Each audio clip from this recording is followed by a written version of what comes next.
दंडवत करने की इच्छा है तो पहले आओ।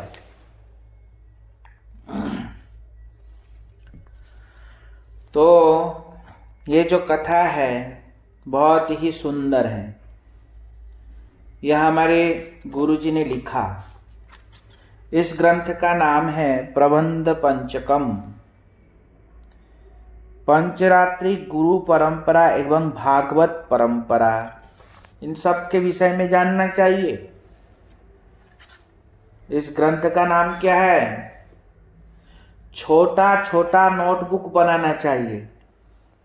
प्रत्येक ग्रंथ का अलग अलग नोटबुक होना चाहिए। उससे क्या होगा? पाठ करने में सुविधा होगा। सब ग्रंथों का एक जगह में लिख देंगे नहीं होगा। कुछ लोग जैसे कि राधा कुंड के या अन्य अन्य जगह के कुछ बाबाजी संप्रदाय लोग कहते हैं गौड़िया वैष्णव में संप्रदाय की विधि सन्यास की विधि नहीं है, या कलियुग में सन्यास का विधि नहीं है। उसी के ऊपर हमारे गुरुजी ने ये ग्रंथ लिखा है, क्योंकि गुरुजी कह रहे हैं आजकल राजनीति की भांति धर्म में भी ईर्षा, द्वेष, कलह, अनुगत्यहीनता आदि का प्रवेश हो गया है।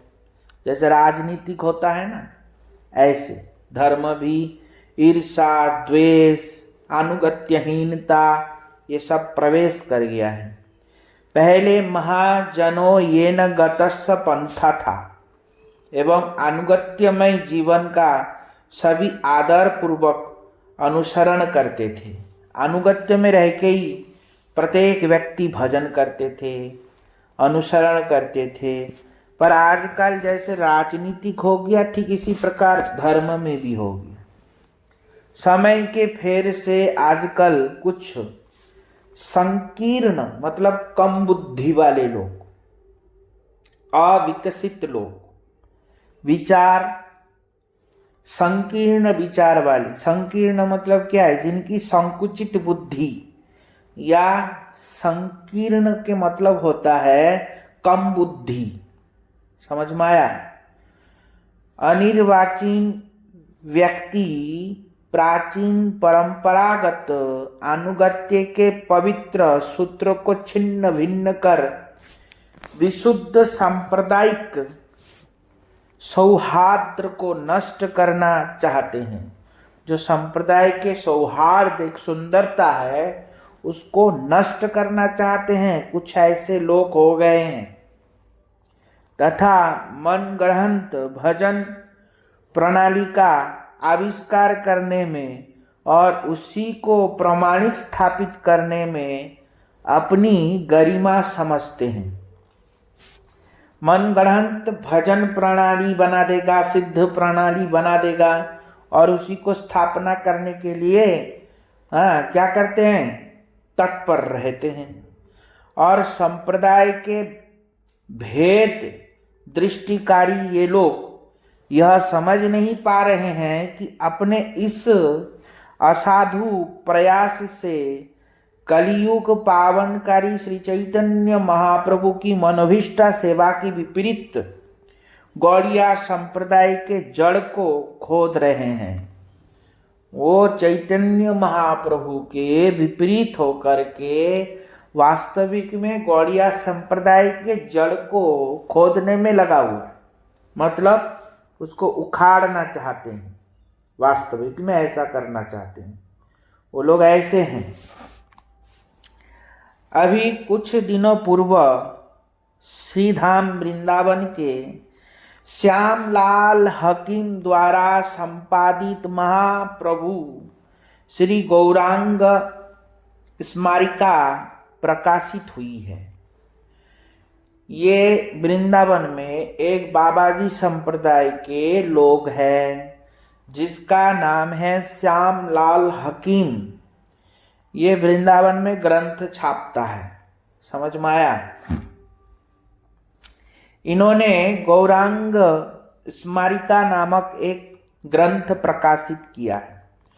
युक्त स्मारिका में वृंदावन धाम के कुछ परम आदरणीय प्रसिद्ध सिद्धांतविद वैष्णव आचार्यों, गोस्वामियों एवं विद्युत जनों के सुसिद्धांत पूर्ण सुंदर लेख भी सन्निहित है, परंतु स्वयं संपाद जी की एवं एक दो अनिर्वाचित लेखकों के लेके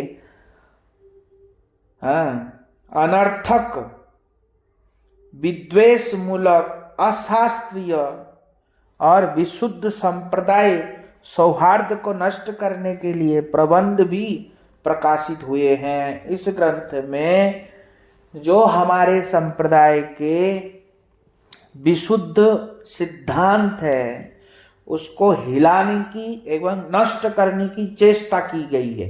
इस ग्रंथ में कौन ने किया? श्यामलाल हकीम ने किया ऐसा। तो जिनमें उन्होंने सांप्रदायिक विचार के विरुद्ध अनर्गल्प सत्य स्थापित कर अपना पांडित्य प्रकाश करने का प्रयास किया। अनर्गल्प सत्य मतलब क्या? असत्य को स्थापित करने के लिए अपने पांडित्य प्रकाश किया, ताकि लोग इनके आचार्यत्व को स्वीकार कर उनके अनुगामी हो। उनके द्वारा स्थापित विचार नितांत भ्रांत तथा आधारहीन होने के कारण सूर्य को ढकने की कुचेष्टा मात्र है। वास्तविक में उनके द्वारा जो ये किया गया है सूर्य को ढकने की कुचेष्टा है। जैसे कोई व्यक्ति सोचे कि मैं सूर्य को ढक दूंगा, तो क्या सूर्य को ढक सकता है? सूर्य को नहीं ढक सकता है, बस उसकी कुचेष्टा ही रह जाएगा, सूर्य को ढक नहीं सकता। तो उसी प्रकार ये लोग हमारे गौड़िया संप्रदाय के सिद्धांत को ढकने की चेष्टा किया। क्या किया? ढकने की। एकांतिक गौड़िया वैष्णव को क्षोभ हुआ है। वास्तविक में गौड़िया वैष्णव को बहुत ही इनके वाक्यों से क्षोभ हुआ है। युक्त समास मारिका में कलयुग में सन्यास असिद्ध एवं अवैदिक है। कलयुग में सन्यास लेना अवैदिक है, असिद्धांत है, अशास्त्रीय है, ऐसा श्यामलाल हकीम ने कहा। कौन कहा? अपने इस स्मारिका में श्यामलाल हकीम ने लिखा ऐसा, जो कि ये बाबाजी संप्रदाय से संबंधित रखते हैं। समझ में आया? जो राधा कुंड के या इधर उधर के जो बाबाजी लोग हैं ना, उन संप्रदाय से संबंधित रखते हैं। और गैरिक वस्त्र धारण करना गौड़ीय वैष्णवों के लिए निषिद्ध है। उन्होंने कहा कि गैरिक वसन मतलब हम लोग जो गैरिक, इसको गैरिक बोलते, गेरुआ। क्या कहते हैं? गैरिक का मतलब होता है गेरुआ वसन। जो हम लोग लाल कपड़ा धारण करते हैं ना, इसको लाल कहते हैं, परंतु ये लाल नहीं है, ये गैरिक है। गैरिक मतलब गेरुआ। क्या है? गेरुआ वसंत गौड़िया वैष्णवों को धारण करना निषिद्ध है। ये इन्होंने लिखा है ऐसा। श्री शंकराचार्य, श्री रामानुचार्य, मध्वाचार्य आदि का संन्यास अवैदिक है। इन्होंने लिखा है शंकराचार्य, रामानुचार्य, मध्वाचार्य आदि संन्यास अवैदिक, मतलब वेद के हिसाब से नहीं है, वेद वेदांत पुराणों के अनुसार नहीं है, ये संन्यास अवैदिक है, ऐसा इन्होंने लिखा। और वर्णाश्रम में रहने वाले व्यक्ति बिना उसका त्याग किए गौड़िया भजन प्रणाली में प्रवेश नहीं कर सकते। इसलिए कह रहे हैं वर्णाश्रम में रहने वाले व्यक्ति बिना उसका त्याग किए बिना, मतलब वर्णाश्रम, अब ये संन्यास भी एक आश्रम है ना, वर्ण के आश्रम में, जैसे 4 वर्ण है, 4 आश्रम है, तो 4 आश्रमों को त्याग किए बिना गौड़िया भजन प्रणाली में प्रवेश ही नहीं कर सकता, ऐसा इनका मनोकल्पित काल्पनिक कथा उन्होंने ऐसा लिखा। समझ में आया? और क्या कह रहे हैं? गौड़िया वैष्णव संप्रदाय का श्री मध्व संप्रदाय से कोई संबंध नहीं है। अब ये भी बता रहे हैं, ये गौड़िया वैष्णव का मध्व संप्रदाय से कोई संबंध ही नहीं है, ऐसा भी बता रहे हैं। श्री जीव गोस्वामी एवं श्री बलदेव विद्याभूषण के विचार में भेद है। प्रकाशानंद सरस्वती ही श्रीमन महाप्रभु के कृपा लाभ करने पर श्री प्रभुनारायण सरस्वती के नाम से प्रसिद्ध हुए हैं इत्यादि अनर्गल्प बातें देखी गई है। ये सब अनर्गल्प काल्पनिक बातें, उन्हें देखकर प्रपूज्य वैष्णवों ने उन भ्रांत विचारों का प्रतिवाद करने के लिए मुझ दीनहीन को प्रेरित किया। मतलब हमारे गौड़ीय वैष्णव के लोगों ने आके हमारे गुरु जी को सबने कहा, महाराज आप कुछ कीजिए इसके विषय में। बहुत लोग बोल रहे थे उस समय ना, कुछ ज्यादा ही बोल रहे थे इन सब बातों के लिए। तो हमारे गुरु जी कह रहे मुझ दीनहीन के प्रति लोगों ने ऐसा कहा, तो प्रपूज्य चरण वैष्णव जन के आदेश को निर्देश को मस्तक पर धारण कर इस पुनीत कार्य में प्रवृत्त हो रहा हूं। ये कौन कह रहे हैं? मेरे गुरु जी कह रहे हैं। सर्वप्रथम मैं ब्रह्म मध्व गौड़ीय सांप्रदायिक संरक्षक चैतन्य नामने के दशम स्तन परम आराध्यतम गुरुदेव आचार्य केसरी नित्य लीला प्रविष्टम ओम विष्णुपाद अष्टतरशत श्री श्रीमद भक्ति प्रज्ञान केशव गोस्वामी महाराज जी के पाद पद्म की धूलि करना हृदय में धारण कर श्री गौड़िया वैष्णव संप्रदाय के एवं संन्यास प्रबंध प्रस्तुत कर रहा हूं। ये मेरे गुरुदेव कह रहे हैं। कौन कह रहे हैं? मेरे गुरुदेव। वर्णाश्रम व्यवस्था भारतीय संस्कृति या सनातन धर्म की रीढ़ है। उन्होंने वर्णाश्रम धर्म को नकार दिया, पर यहां कह रहे हैं वर्णाश्रम धर्म जो है भारतीय संस्कृति का सनातन धर्म की रीढ़ है। वर्णाश्रम धर्म या सुमेरु दंड है, मतलब सुमेरु पर्वत के समान है, तथा उसकी आत्मा है भगवत प्रेम। जैसे ये वर्णाश्रम धर्म जिस प्रकार रीढ़ की हड्डी है, उसी प्रकार भगवत प्रेम भी उसका आत्मा है। वर्णाश्रम का आत्मा क्या है? भगवत प्रेम।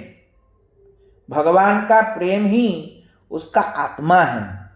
वर्ण व्यवस्था एवं भगवत प्रेम में शरीर एवं आत्मा जैसा संबंध है। जैसे वर्णाश्रम धर्म शरीर है और आत्मा भगवत प्रेम है।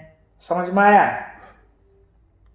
जिस प्रकार आत्मा के प्रधान होने पर भी बद्ध अवस्था में शरीर सर्वथा उपेक्षणीय नहीं है, उसी प्रकार बद्ध अवस्था में वर्णाश्रम धर्म भी पूर्णतः उपेक्षणीय नहीं है। परंतु वर्णाश्रम धर्म ही धर्म की शेष सीमा है। यद्यपि जिस प्रकार आत्मा बद्ध अवस्था में ये शरीर में जैसे आत्मा रहता है, और आत्मा के बिना ये शरीर क्या है? जड़ है, कोई काम का नहीं है। उसी प्रकार यहाँ पे बता रहे हैं कि वर्णाश्रम धर्म की शेष सीमा है, यह विचार ठीक नहीं है। इसलिए आत्मधर्म भगवत सेवा में प्रतिष्ठित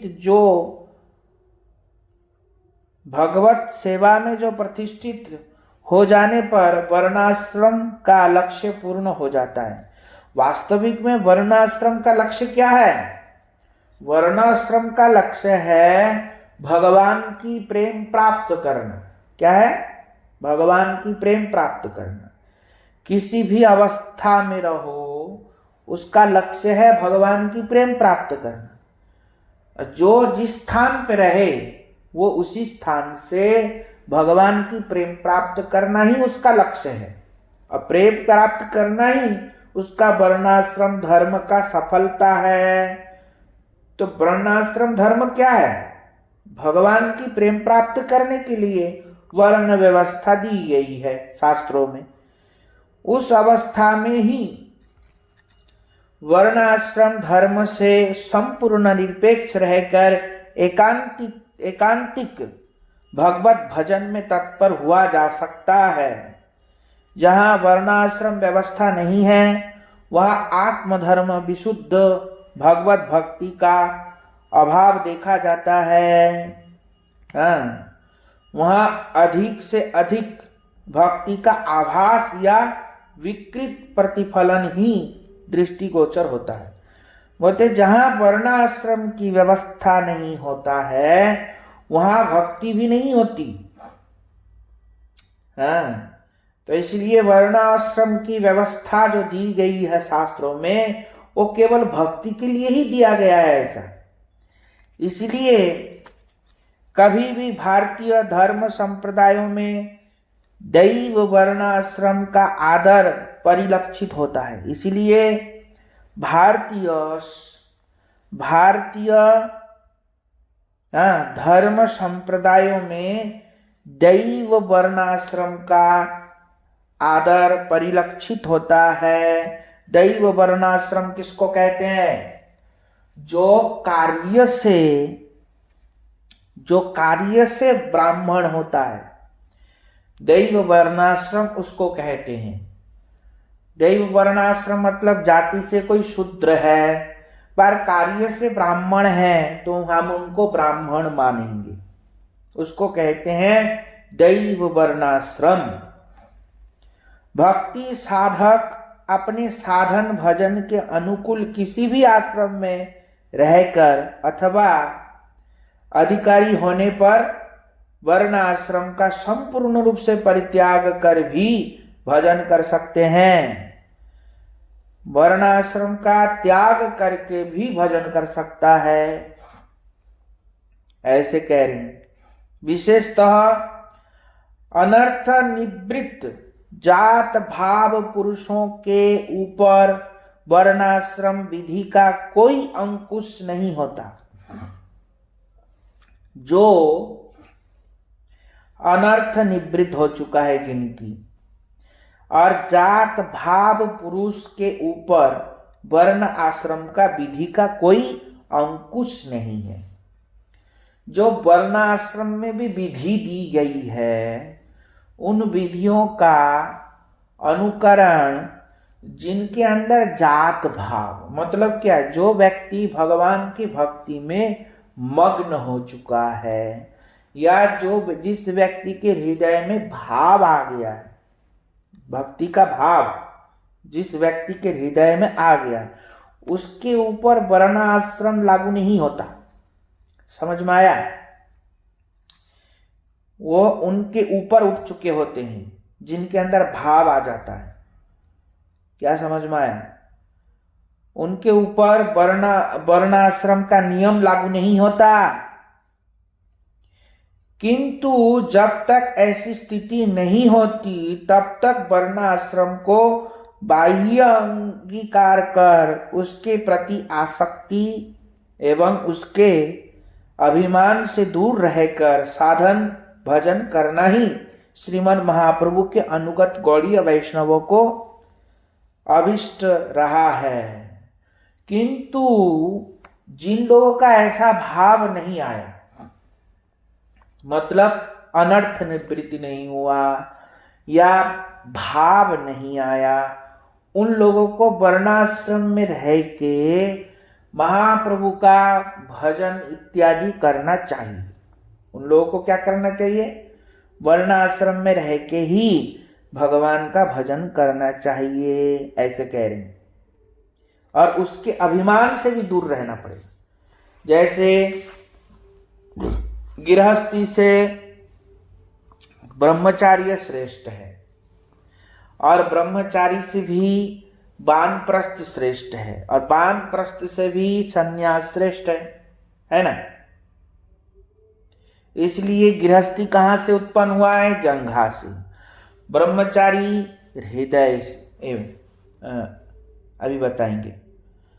गृहस्थी जंघा से, ब्रह्मचारी हृदय से और वानप्रस्थ मुख से, भगवान संन्यास सर से। इस प्रकार तो इसी में बता रहे हैं, जिस प्रकार ये सब वर्ण अवस्था दी गई है, तो उसी के अनुसार जब किसी का अनर्थ निवृत्ति ना हो, भाव ना आया हो, उसको वर्णाश्रम के अभिमान से दूर हो करके भगवान का भजन करना चाहिए, वर्णाश्रम में रह के। आया समझ? वर्णाश्रम के अभिमान से दूर होके भगवान का भजन करना चाहिए, वर्णाश्रम में रह के। जैसे बताया ना, गृहस्थी से ब्रह्मचारी श्रेष्ठ है, तो कोई कोई ब्रह्मचारी ऐसे अपने आप को अहंकार मान ले, मैं तो इनसे श्रेष्ठ हूं, मैं तो बहुत अच्छा, ऐसा मान ले। तो इसलिए यहाँ कह रहे हैं अभिमान से दूर रह के वर्णाश्रम में रह के ही भजन करना चाहिए। आया समझ? ये अभिमान नहीं होना चाहिए, भजन करना चाहिए। तो श्री हाकिम जी का अद्भुत एवं अनिर्वाचनीय विचार इस सिद्धांत की कसौटी पे खरा नहीं उतरा। इसलिए उनका जो विचार है इस कसौटी में खरा नहीं उतरा। श्रीयुत हाकिम जी द्वारा प्रस्तुत गौड़ीय वैष्णवों के लिए संन्यास एवं गैरिक वस्त्र धारण करना विपक्ष में निम्नलिखित प्रधान युक्तियां हैं। 6-7 युक्तियां हैं उनका, तो उसमें बता रहे हैं। पहला, वेदों में ब्रह्मचार्य, गृहस्थ, वानप्रस्थ तीनों आश्रमों के बाद ही चतुर्थ आश्रम संन्यास का वर्णन आता है। किसी अन्य प्रकार के संन्यास की बात वैदिक शास्त्रों में नहीं है। वेद विरोधी बुद्ध ने एक नई संन्यास रीति चलाई। प्रच्छन्न बौद्ध श्रीपाद शंकराचार्य ने इसी का अनुकरण किया तथा 8 वर्ष की आयु में तीनों आश्रमों में प्रवेश किए बिना ही संन्यास ग्रहण किया।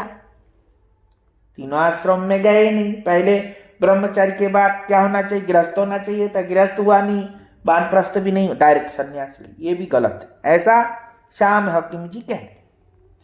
अतएव वह वैदिक संन्यास था, अतएव ये अवैदिक सन्यासी था, वैदिक नहीं था। ऐसा कौन कह रहे हैं? श्याम हकीम जी कह रहे हैं। इसी संन्यास को परवर्ती कोई आचार्यों ने अपने संप्रदाय में चलाया। वास्तव में यह संन्यास वेद विहित नहीं है, ऐसा श्याम हकीम कह रहे हैं।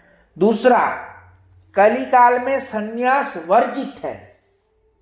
यहां पे कह रहे कलिकाल में संन्यास वर्जित है। इन्होंने प्रमाण दिया, श्री ब्रह्म वैवर्त कृष्ण जन्म खंड में प्रमाण दिया, श्लोक संख्या 180। समझ में आया? उसमें प्रमाण दिया, अश्वमेधम गवालभ्यम संन्यासम फल पैतृकम देवरेण सुतत्पत्ति कलौ पंच विवर्जयेत्। कलियुग में 5 कार्य नहीं करनी चाहिए। अश्वमेध यज्ञ, गोमेध यज्ञ, संन्यास, मास द्वारा पितृश्राद्ध, देवर के द्वारा संतान उत्पत्ति, ये 5 कलियुग में विवर्जयित, वर्जित किया गया है। अश्वमेध यज्ञ नहीं करनी चाहिए। गवालभ्यम, गोमेध यज्ञ नहीं करनी चाहिए। संन्यासम, संन्यास नहीं लेनी चाहिए। और पल पैतृकम, पितृ को मास, पितृ तर्पण या पितृ श्राद्ध को मास द्वारा नहीं करनी चाहिए। देवरेण सुतोत्पत्ति, देवर के द्वारा संतान उत्पत्ति नहीं करनी चाहिए। कलियुग में कलो पंच विवर्जय, कलियुग में 5 चीज मना किया गया है, ऐसा इन्होंने प्रमाण दिया। श्रीमान महाप्रभु द्वारा प्रवर्तित, ये कह रहे हैं श्रीमान महाप्रभु द्वारा प्रवर्तित संप्रदाय में सन्यास की रीति प्रचलित नहीं है, ये कह रहे हैं। महाप्रभु के चरणाश्रित श्री रूप सनातन आदि गौड़ीय वैष्णवों ने किसी ने भी सन्यास ग्रहण नहीं किया। जो नाम उनके गृहस्थ त्याग में पूर्व में अंत तक उसी नाम से प्रचलित थे। कह रहे गृह त्यागने से पहले भी उनका वही नाम था और गृहस्थ त्यागने के बाद भी उनका वही नाम था, तो इसलिए उन्होंने किसी ने भी सन्यास नहीं लिया। ऐसा कौन कह रहे? श्यामलाल हकीम, जो कि बाबाजी संप्रदाय से है। समझ में आया? श्री सार्वभौम भट्टाचार्य का उद्धार करने के पश्चात श्रीमान महाप्रभु ने अपने को उपलक्ष्य बनाकर श्री सार्वभौम के मुख से सन्यास की अनायासता तथा अपकारिता, विशेषतः भक्ति धर्म की विरोधिता का भी निरूपण किया है। इन्होंने ऐसा प्रमाण दिया है कहते कहा चैतन्य चरितामृत में, ऐसा महाप्रभु ने कहा।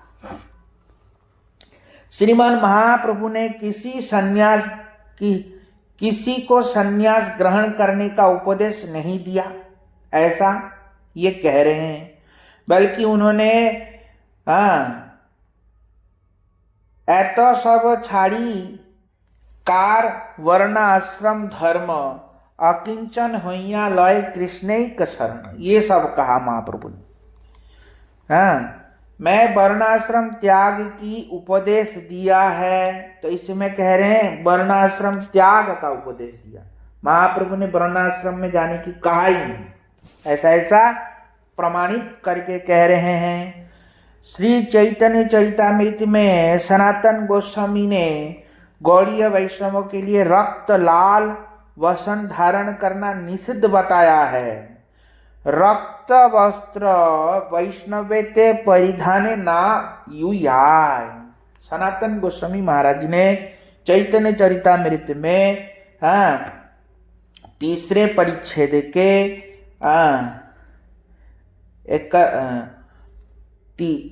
13वां अध्याय में 60वां श्लोक में कहा, ऐसा श्यामलाल हकीम कह रहे हैं। भक्ति के 64 अंग में कहीं भी सन्यास का उल्लेख नहीं है। कौन कह रहे हैं? श्यामलाल हकीम, जो कि नितांत मूढ़ व्यक्ति है, ऐसा आगे बता रहे हैं। श्रील विश्वनाथ चक्रवर्ती ठाकुर ने श्रीमद् भागवत के श्लोक की टीका में 11 स्कंद के 18वां अध्याय के 22वां श्लोक में टीका में भक्तस्यानाश्रित त्वंच द्वारा भक्तों के लिए अनाश्रित्व का निरूपण किया है।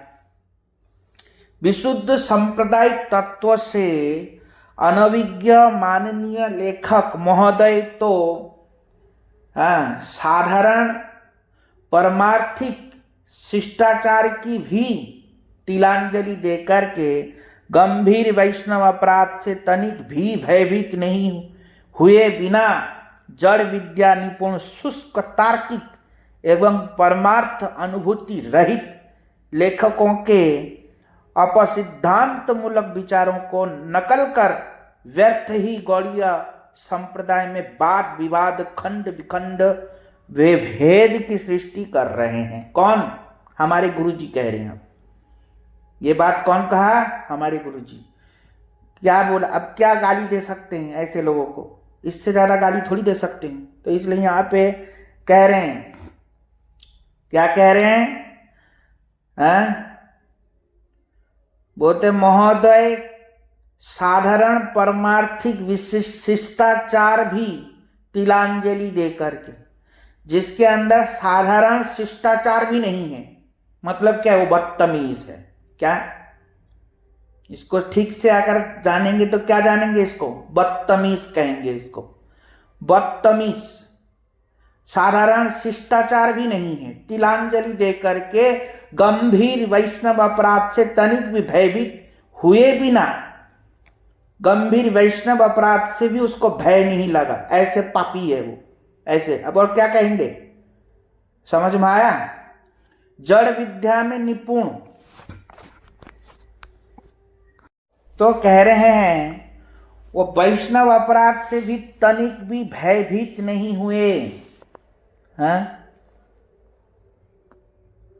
और अनुभूति रहित लेखकों के अपसिद्धांत मूलक, जिसके अंदर किसी भी आत्म अनुभूति नहीं है।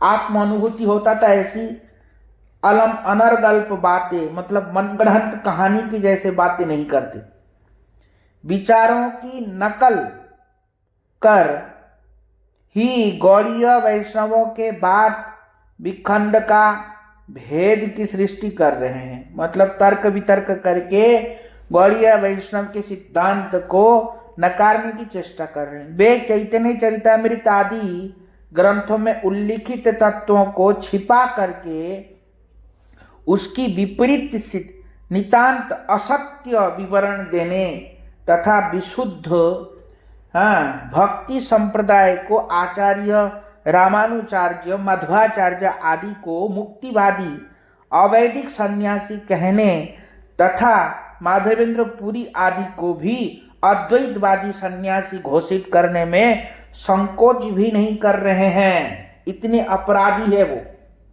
इनको जैसे कि रामानुचार्य मध्वाचार्य जो हमारे आचार्य है, हमारे संप्रदाय के आचार्य, उनको भी मायावादी कहने से संकोचा नहीं रहे हैं, और अवैदिक सन्यास उनके भी नकार रहे हैं, कह रहे ये अवैदिक सन्यासी ऐसे, और क्रमशः उनकी उपर्युक्त अपराधमय एवं शास्त्र विरोधी विचारों की सार्थकता का प्रदर्शन कर रहे हैं, जिसमें कोई सार्थकता नहीं है, ऐसे असार्थकता का प्रदर्शन कर रहे हैं। ऐसे हमारे गुरुजी कह रहे हैं। श्री हकीम जी के विचारों को देखकर ऐसा प्रतीत होता है कि उन्होंने श्रीयुक्त राधा गोविंद नाथ द्वारा संपादित चैतन्य चरितामृत के परिशिष्ट में लिखित कथनों को ही वेद समझ लिया है। गुरुजी कह रहे हैं ये हकीम जी जो है, एक राधा गोविंद एक व्यक्ति था, राधा गोविंद नाथ एक व्यक्ति था। उस व्यक्ति के द्वारा चैतन्य चरितामृत लिखा गया विशिष्ट, उसको ही उसने वेद समझ लिया।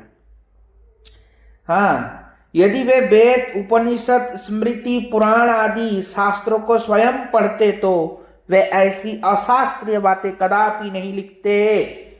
हमारे गुरुजी कह रहे मूर्ख है। अगर वो खुद अगर वेद शास्त्र अगर पढ़ता तो ऐसे अनर्गल अशास्त्रीय बात नहीं करता है। मूर्ख है, खुद पढ़ा नहीं, दूसरे का सुना सुनाई बातें या इधर उधर की देख के लिख दिया पागलों के जैसे। तो ऐसे मूर्ख को और क्या कहा जाए। तो इसलिए अगर खुद अगर पढ़ता तो ऐसे नहीं करता। संस्कृत भाषा की अनविज्ञता उनके स्वयं श्रुति स्मृति आदि शास्त्रों के अध्ययन में बाधक हो। यदि ऐसी बात है तो स्वयं उन शास्त्रों को पढ़े बिना कैसा लिखना पूर्णतः अनुचित है। उन्हें समझना चाहिए था कि शास्त्र विरुद्ध कुछ लिखने से शास्त्र विद्युत जन या पंडित जनों में उनकी हंसी उड़ाई जाएगी। अगर ऐसे लिखेंगे तो उनकी हंसी उड़ाई जाएगी। शास्त्र विरुद्ध बात लिखेगा तो समझ में आया कि नहीं? उनकी हंसी ही उड़ाई जाएगी, ऐसे कह रहे गुरु जी। और वह सर्वकालीन, अब बता रहे हैं संन्यास वैदिक रीति है। गुरु जी कह रहे हैं संन्यास वैदिक रीति है, सर्वकालिक है, सब समय है और रहेगा। संन्यास ग्रहण आदि के विषय में श्रुति स्मृति पुराण में कतिपय उदाहरण उपस्थित कर रहे हैं। देखो ढंग से, ऐसे गुरु जी कह रहे हैं। हाँ, क्या कह रहे हैं? याज्ञवल्क्य उपनिषद में संन्यास विधि का उल्लेख है। परमहंस परिव्राजकोपनिषद में भी उल्लेख है। मैं उन दो एक शब्दों में बता रहा हूं। हमारे गुरु जी कह रहे हैं, बोलते इस मंत्र का मतलब है, मंत्र का अर्थ है, राजऋषि जनक ने महर्षि याज्ञवल्क्य के समीप उपस्थित होकर पूछा, भगवान संन्यास ग्रहण अधिकार एवं विधि का वर्णन करे। ये कहाँ पे लिखा है? याज्ञवल्क्य उपनिषद में लिखा है। हाँ, तो कह रहे थे ना वेदांत नहीं है, मतलब अवैदिक है, वैदिक नहीं है, कह रहे थे ना। तो उसके लिए गुरुजी वेद से उदाहरण देते हुए कह रहे हैं याज्ञवल्क्य उपनिषद में ऐसा लिखा है। महर्षि जनक ने आके याज्ञवल्क्य से पूछा कि संन्यास लेने का क्या नियम है, क्या उपाय है, क्या उसका स्थिति है, सब बताइए। तो भगवान संन्यास ग्रहण के अधिकार एवं विधि का वर्णन करे। याज्ञवल्क्य ने उत्तर दिया, पहले गुरु गृह में ब्रह्मचार्य व्रत का अवलंबन कर वेद अध्ययन करना चाहिए। तदंतर गार्हस्थ्य धर्म का यथायथ पालन कर वानप्रस्थ ग्रहण करना चाहिए। अंत में वानप्रस्थ से संन्यास ग्रहण करना चाहिए। यदि गृहस्थ आश्रम में प्रवेश से पूर्व ब्रह्मचारी अवस्था में ही संसार के प्रति प्रबल वैराग्य हो जाए तो ब्रह्मचार्य से डायरेक्ट ही संन्यास ग्रहण करना चाहिए, ऐसा कह रहे। जैसे उसने कहा था शंकराचार्य ने गलत किया, तो उसके लिए यहाँ पे प्रमाण दिया कि याज्ञवल्क्य ने कहा डायरेक्ट कर सकते हैं ब्रह्मचारी से, अथवा वैराग्य प्रबल होने पर ही गृहस्थ या वानप्रस्थ से संन्यास ग्रहण, अथवा वैराग्य प्रबल होने पर गृहस्थ और वानप्रस्थ से संन्यास ग्रहण करना उचित है। अर्थात यथार्थ वैराग्य उदित होने पर ब्रह्मचार्य, गृहस्थ अथवा वानप्रस्थ किसी भी आश्रम में संन्यास ग्रहण की विधि सांग वेद अध्ययन समाप्त हुआ है। मतलब क्या, ले सकते हैं किसी भी आश्रम से। कोई डायरेक्ट गृहस्थ से भी संन्यास ले सकता है, कोई डायरेक्ट वानप्रस्थ से भी संन्यास ले सकता है, कोई ब्रह्मचारी से भी डायरेक्ट संन्यास ले सकता है, अगर वैराग्य प्रबल उत्पन्न हो जाए तो। ऐसे कह रहे हैं। किसी भी अवस्था में तीव्र वैराग होने पर संन्यास ग्रहण किया जा सकता है। पुनः शुक्ल यजुर्वेदीय जवाल उपनिषद में संन्यास का वर्णन इस प्रकार स्पष्टतः मिलता है। अब गुरुजी शुक्ल यजुर्वेद से, जवाल उपनिषद से वर्णन करते हुए बता रहे हैं। अथ परिव्राट विवर्णवास मुंडो परिग्रह शुचि द्रोही भैक्षणो ब्रह्म भुवायः भवतीहि यद्यातुरः स्यान् मनसा वाचा वा संन्यसेत। अब यहाँ प्रमाण दिया और प्रमाण दे रहे हैं। एष पंथा ब्रह्मणा हानु विस्त वैतेति सन्यासी ब्रह्म विधित्येव मे वैष भवान न नीति वै याज्ञवल्क्याः। अब फिर बोल रहे हैं। त्रिदंडम कमुंडलो सख्यम जल पवित्रम पात्रम शिखा उपवीततंच इत्येत। ये सब श्लोक के द्वारा गुरुजी हमारे प्रमाणित कर रहे हैं। जो लोग परिव्रज्या मतलब संन्यास ग्रहण करेंगे वे गैरिक आदि द्वारा कसायित वस्त्र धारण कर मस्तक मुंडन कराकर अपरिग्रह मतलब स्त्री पुत्र आदि का परित्याग कर करेंगे। तदंतर बाह्यंतर शुद्धि साधन पूर्वक द्रोह का वर्जन करेंगे तथा पवित्र एवं निर्जन स्थान में ब्रह्म उपासना करेंगे, भगवान की उपासना करेंगे। आतुर व्यक्ति केवल वाणी एवं मन के द्वारा संन्यास ग्रहण करेंगे। इसी प्रकार बता रहे हैं कि शास्त्रों में तो प्रमाणित है, तो ये कैसे कहा अवैदिक है संन्यास? समझ में आ रहा है कि नहीं? इसलिए बाबा जी लोग संन्यास नहीं लेते, सफेद कपड़ा पहन के ही बस घूमते रहते हैं। वो लोग संन्यास नहीं लेते, संन्यास को निकृष्ट बोलते वैदिक नहीं है, ऐसे बोलते हैं। समझ में आया है? यहाँ पे गुरुजी इसलिए प्रमाण दे रहे हैं। अब प्रश्न उठ सकता है कि संन्यास की रीति यथार्थ है अथवा कल्पित। इसके उत्तर में कहते संन्यास रीति उद्भव कहां से हुआ? बोलते लोक पितामह ब्रह्मा के द्वारा हुआ है। ये संन्यास रीति कोई इंसान ने नहीं बनाया, ये कल्पित नहीं है। संन्यास पथ का अवलंबन करके सन्यासी लोग सच्चिदानंद ब्रह्म को प्राप्त करते हैं तथा सर्वज्ञ होने में समर्थ होते हैं। अतः संन्यास पथ कल्पित नहीं यथार्थ है। ये संन्यास जो धर्म है या संन्यास जो आश्रम है या संन्यास जो भेष है ये कल्पित नहीं है, यथार्थ है। अत्रि ऋषि ने याज्ञवल्क्य का ऐसा उपदेश सुनकर भगवान याज्ञवल्क्य इस संबोधन के द्वारा उपदेश ग्रहण किया। इसके पश्चात परमहंसावस्था उपस्थित होने पर त्रिदंडी कमंडलु शिखा वसन जल पात्र कंठा कोपिन उत्तरीय आदि संन्यास भी छूट जाता है, ऐसे कह रहे हैं।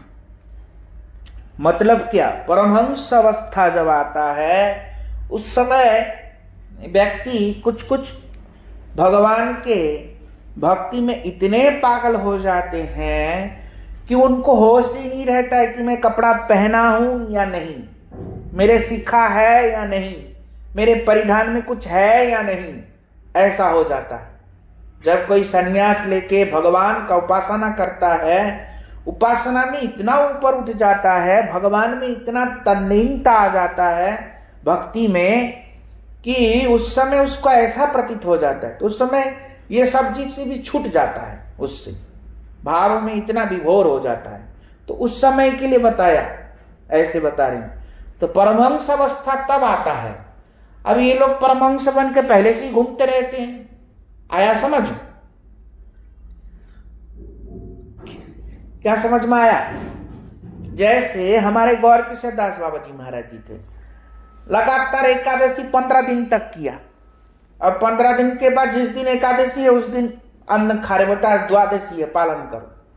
नहीं समझ में आया?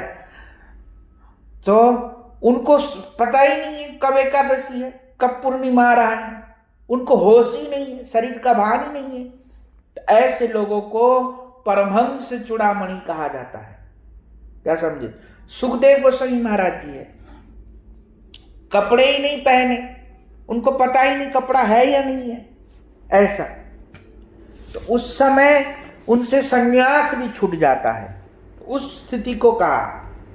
हाँ, अब यहां पे फिर बता रहे हैं, पर संन्यास अवैदिक नहीं है, गुरु जी ने यह स्थापित किया। अब फिर और श्लोक बोल रहे हैं, विष्णु स्मृति में श्लोक बता रहे हैं, विरक्तः सर्वकालेषु परिवर्ज्यम समाश्रयेत एकाकी विचरन् नित्यम त्यक्त्वा सर्व परिगृहम। ऐसे बता रहे हैं, एक दंडी भवेद्वापि त्रिदंडी वापि वा भवेत् त्रिदंडी कमुंडली का चैव भिक्षाधारम तथैव च सूत्रम तथैव गृहिण्यानित्यमेव बहुदक ईशकृत कषायस्य लिंगमाश्रित तिष्ठत। ये विष्णु स्मृति से उदाहरण देते हुए गुरु जी ने कहा, सब प्रकार की सांसारिक कामनाओं से विरक्त व्यक्ति को संन्यास ग्रहण करना चाहिए। जो सब प्रकार से सांसारिक विरक्त व्यक्ति है उनको संन्यास ग्रहण करना चाहिए, और संन्यास ग्रहण कर उसे अकेला भ्रमण करना चाहिए, तथा बिना मांगे ही जो कुछ मिल जाए उसी भिक्षा से जीवन निर्वाह करना चाहिए। उसे एक दंड या त्रिदंड धारण करना चाहिए। बहुदक त्रिदंडी सन्यासी को भिक्षा पात्र, कमुंडली, यज्ञोपवीत एवं हल्के रंग का गैरिक वस्त्र धारण कर हृदय में सर्वदा भगवत चिंतन करना चाहिए। ऐसे बताएं क्या करना चाहिए? भगवत चिंतन करना चाहिए, गैरिक वस्त्र धारण करके, मतलब गेरुआ कपड़ा पहन के, 4 अंगुली का कपड़ा और काली गाय के बालों की रस्सी से लपटा हुआ तथा सम ग्रंथि वाले बांस का त्रिदंड धारण करना चाहिए। ये भी हरि स्मृति में बताया है कि त्रिदंड कैसा बनता है। जैसे हमारा दंड है ना, हमारे दंड नहीं है, वो दंड कैसे बनता है उसके विषय में बता रहे हैं। वो दंड ऐसे बनाना चाहिए। शौच और आसन के विचार के लिए मुनियों के द्वारा दी हुई कोपिन, शीत को दूर करने वाली गुधड़ी और खड़ाऊ को ग्रहण करना चाहिए। समझ में आया?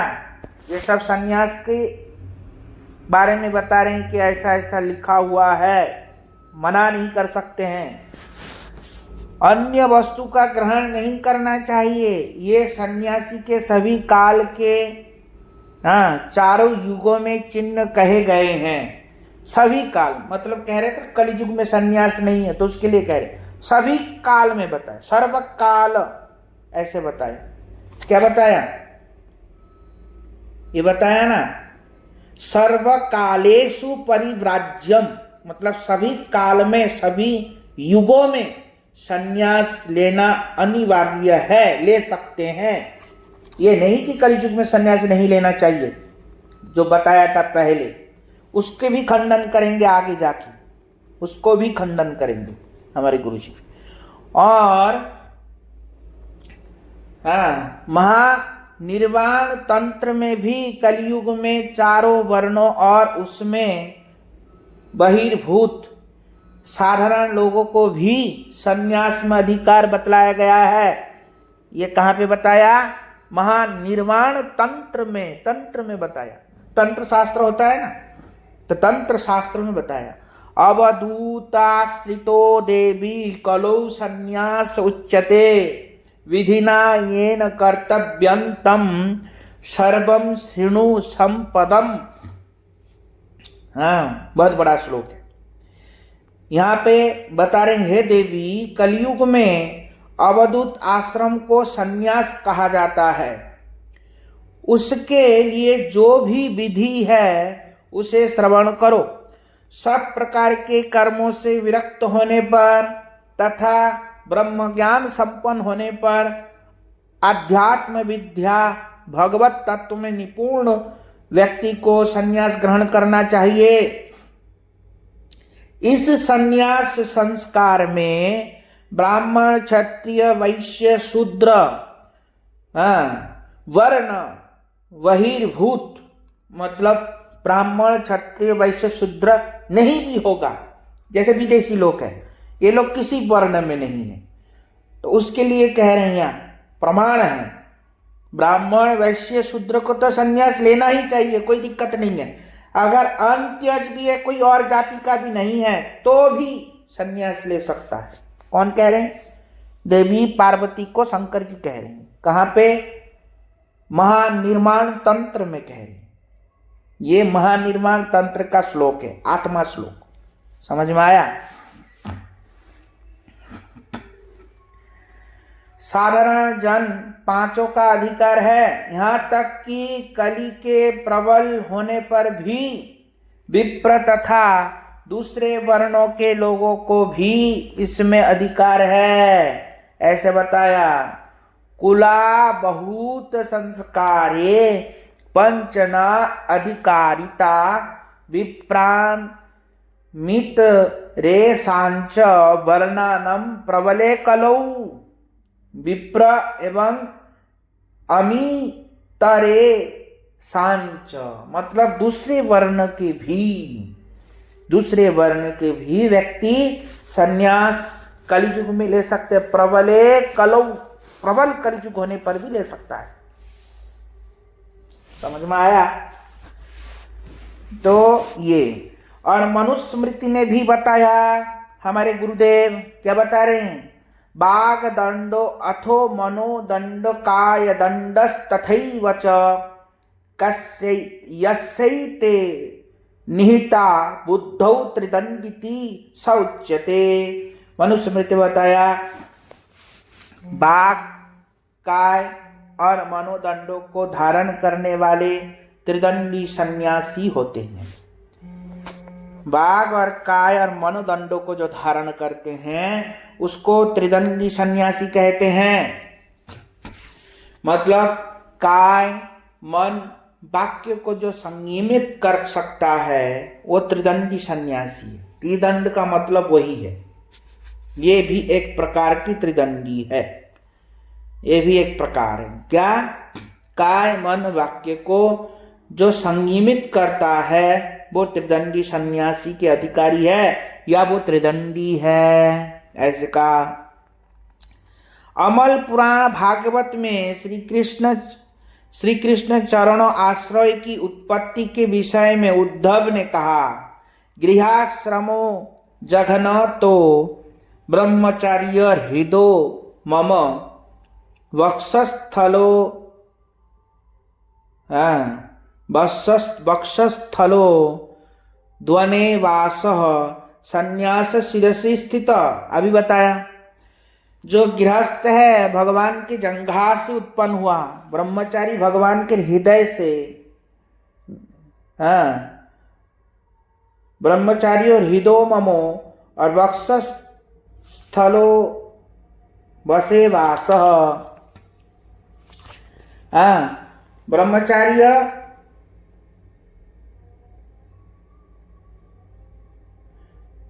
मेरी जंघा से गृहस्थ आश्रम, हृदय से ब्रह्मचार्य और वक्षस्थल से वानप्रस्थ उत्पन्न हुआ, वक्षस्थल से। और सन्यासी कहाँ से हुआ?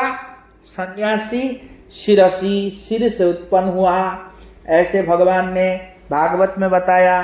तो तो इस हिसाब से सन्यास जो है वो अवैदिक नहीं है, वैदिक है। भागवत से प्रमाणित हुआ है कि सन्यास भगवान ने बताया, फिर बता रहे हैं भागवत में। अर्थात अवंती भिक्षुक ने कहा, बड़े बड़े प्राचीन, यहां पे बता रहे हैं अवंतिक भिक्षुक, भागवत में प्रसंग आता है। एताम समास्थाय परात्मानिष्ठः मध्यासिताम पूर्वम तमई मर्म हर्षिभिः अहम तरस्यामि दुरत्तपारम तमो मुकुंदांघ्रि निसे व यही व। कौन कह रहे हैं? अवंती भिक्षुक ने कहा, बड़े बड़े प्राचीन ऋषि मुनियों ने इस आत्मनिष्ठा रूप संन्यास आश्रम का आश्रय लिया है। क्या कह रहे हैं? बड़े बड़े महर्षि भी, बड़े बड़े पूर्वम तमैर महर्षि भी, पूर्व में पहले बड़े बड़े महर्षि भी इस संन्यास का आश्रय लिया है। मैं भी उसी आश्रम ग्रहण कर भगवान श्री मुकुंद के चरणों में सेवा द्वारा दुरंत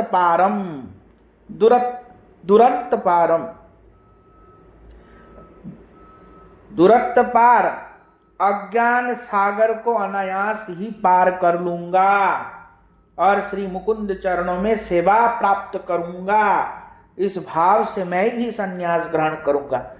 तो इसलिए भागवत से प्रमाण होता है कि संन्यास जो है अवैदिक नहीं है, वैदिक ही है। समझ में आया? तो क्या वो भागवत नहीं मानेगा? फिर बता रहे स्कंद पुराण में, शिखी यज्ञ उपवीत त्रिदंडी कमुंडलु स पवित्रंच कसाई गायत्रींच जपेत सदा। त्रिदंडी सन्यासी शिखा रखेंगे, यज्ञोपवीत धारण करेंगे तथा कमुंडलु ग्रहण करेंगे। वे कसाय वस्त्र गैरिक वसन पहनेंगे तथा पवित्र रहकर सदा सर्वत्र गायत्री जप करेंगे। ये लोग जो है, और जो बाबा जी लोग हैं, यज्ञोपवीत नहीं पहनते हैं। नहीं समझे? यज्ञ उपवीत नहीं पहनते हैं ये लोग। हाँ, और कुछ लोग नहीं पहनते हैं। तो इसी प्रकार कह रहे हैं, पर सन्यासी ये सब करेंगे, ये सब पहनेंगे, ऐसे बता रहे हैं। वो शिखा रखेंगे, यज्ञोपवीत करेंगे और सदा गायत्री मंत्र का जप करेंगे। ये सब सन्यास के बारे में बताया। श्री गोपाल भट्ट गोस्वामी द्वारा हरिभक्ति विलास के परिशिष्ट रूप रचित संस्कार दीपिका में त्रिदंड संन्यास संस्कार, डोर कोपीन, कसाय वस्त्र धारण की विधि सुस्पष्टतः लिपिबद्ध है। जो संस्कार दीपिका है, जो कि गोपाल भट्ट गोस्वामी महाराज जी ने लिखा, तो उसमें जो हम लोग जो संन्यास लेते हैं, डंडा धारण करते हैं, उसमें जितने भी मंत्र है वो सब संस्कार दीपिका में लिखा है। तो अगर संन्यास कलियुग में वर्जित होता तो गोपाल भट्ट गोस्वामी महाराज ने संस्कार दीपिका में क्यों लिखा है? तो इसलिए यहां पे बता रहे गुरु जी, यहां प्रमाण दे रहे हैं। इसकी एक प्राचीन पोथी लिपि जयपुर के राजकीय पुस्तकालय में संग्रहित है। श्री गौड़ीय वैष्णव अभिधान में इस ग्रंथ का उल्लेख है। श्रील भक्तिविनोद ठाकुर ने भी इसका प्रकाशन करवाया था। प्राचीन काल में वैदिक सन्यासियों में अधिकतम त्रिदंड संन्यास ग्रहण की प्रथा प्रचलित थी। कोई एक दंड भी ग्रहण करते थे। श्रुति स्मृति पुराण एवं आगम में सर्वत्र त्रिदंड एवं कहीं कहीं एक दंड संन्यास की विधि का उल्लेख देखा जाता है। सन्यासी बहुदक अवस्था में बाघ दंड, मनोदंड एवं काय दंड के साथ प्रदेश मात्र जीव दंड सम्मिलित होकर के त्रिदंड के 4 दंड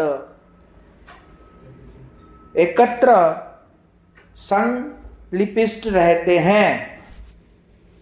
हमारे जो त्रिदंड होता है उनमें एक त्रिदंड के साथ एक छोटा सा दंड और नीचे रहता है, उसको कहते हैं जीव दंड। क्या है? जीव दंड। तो ये 4 दंड एकत्रित संलिपिष्ट रहते हैं। श्री रामानुजाचार्य एवं विष्णु संप्रदाय में त्रिदंड सन्यासी की प्रथा प्रचलित है। श्री शंकराचार्य संप्रदाय में भी प्रचलित एक दंड सन्यासी भी वैदिक सन्यास है। इसलिए सब समय ये वैदिक सन्यासी था और है और रहेगा। समझ में आया?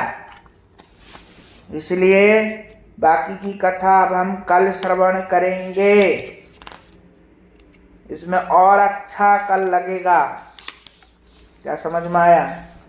और अच्छा स्पष्टीकरण गुरुजी करेंगे कल। तो वांछा कल्पतरुभ्यश्च कृपा